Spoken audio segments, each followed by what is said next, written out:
রাজশাহী যার নাম রাজবাড়িতেও থাকবেই, এটাই কিন্তু স্বাভাবিক। আজকে কিন্তু মনে হচ্ছে রাজবাড়িতেই চলে আসি। হ্যালো গাইজ, আসসালামু আলাইকুম। সবাই কেমন আছেন? আশা করি সবাই ভালো আছেন, আমিও ভালো আছি। আজকে কিন্তু সকাল সকাল চলে আসলাম রাজশাহী রাজবাড়ি। আসলে রাজবাড়ি নাকি অন্য কিছু, এটাই আমি আজকে আপনাদেরকে জানাবো। রাজশাহীতে কিছু থাক আর না থাক, রাজশাহী শহরটা আছে এবং সুন্দর পরিবেশ আছে এবং মনোরম পরিবেশে অনেক সুন্দর সুন্দর রাজবাড়ি আছে। রাজশাহীকে বলা হয় শিক্ষা নগরী, আর এই শিক্ষা নগরীতে শিক্ষা প্রতিষ্ঠান তো থাকবেই, তাও আবার রাজবাড়ির মতো। শিক্ষা প্রতিষ্ঠান আসলে যে রাজবাড়ির মতো হয়, এটা আপনারা না দেখলে বিশ্বাস করবেন না। হ্যাঁ, সেই শিক্ষা প্রতিষ্ঠানটা হচ্ছে রাজশাহী প্রাণকেন্দ্রে, রাজশাহী সাহেব বাজারের পাশে রাজশাহী কলেজ। রাজশাহী কলেজে যারা এর আগে আসেননি, তারা এর পরিচ্ছন্নতা এবং সৌন্দর্য বুঝতে পারবেন। এত সুন্দর মনোরম পরিবেশ এবং এত সুন্দর প্রাকৃতিক পরিবেশের মধ্যে যে একটি কলেজ হতে পারে, এটি কিন্তু না দেখলে কেউই বিশ্বাস করবে না। এইখানে দেখেন, অনেকেই কিন্তু ছবি তোলার জন্য আসছে, কারণ রাজশাহী কলেজটাই একটি রাজবাড়ি। প্রতিটি ভবন রাজাদের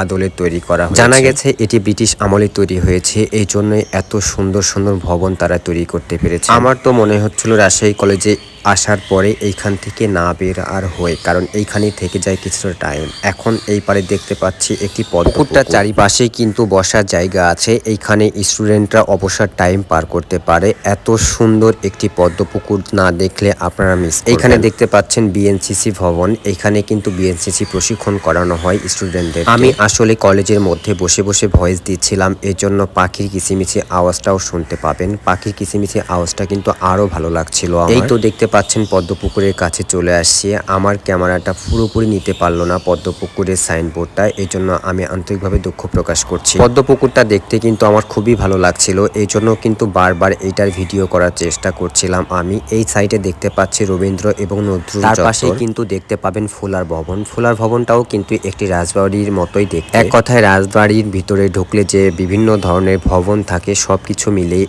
এটি রাজশাহী কলেজ। এখানে রজনীকান্ত সেন মঞ্চ দেখা যাচ্ছে, এটি একটি মুক্ত মঞ্চ, এখানে যে কেউ এখানে কোনো অনুষ্ঠান করতে পারবেন স্টুডেন্ট। রাজশাহী কলেজের আনাচে কানাচে এত সুন্দর সুন্দর কথা লেখা আছে, না দেখলে আপনারা বিশ্বাস করবেন না। এই লেখাগুলো পড়লেও মনটা ভরে যায়। রাজশাহী কলেজে এর আগে আমি অনেকবার এসেছি, তবে আজকের মতো এত সুন্দর লাগেনি, কারণ আজকে একদম ছুটির দিন ছিল, নিরিবিলি পরিবেশ ছিল, এই জন্য ভিডিওটা আরো সুন্দরভাবে আমি করতে পেরেছি। এইটা হচ্ছে বাহির পথ, এই দিক দিয়ে কিন্তু বের হওয়া যায়। আর এই সাইডে আরো একটি আমি জ্ঞানীদের কথা দেখতে পাচ্ছি, এটাও কিন্তু অনেক অনেক ভালো লাগলো আমার। সাইনবোর্ডগুলোর এপার এবং ওপার দুই পারেই কিন্তু কিছু কথা লেখা আছে, এই কথাগুলো পড়লেও আপনাদেরকে ভালো লাগবে এবং মনে উৎসাহ দিবে, সাহস দেবে। আর বেশি টাইম আজকে পার করব না, পুরো কলেজ ঘুরে দেখানো আমার পক্ষে সম্ভব হচ্ছে না, কারণ অনেক বড় একটি কলেজ।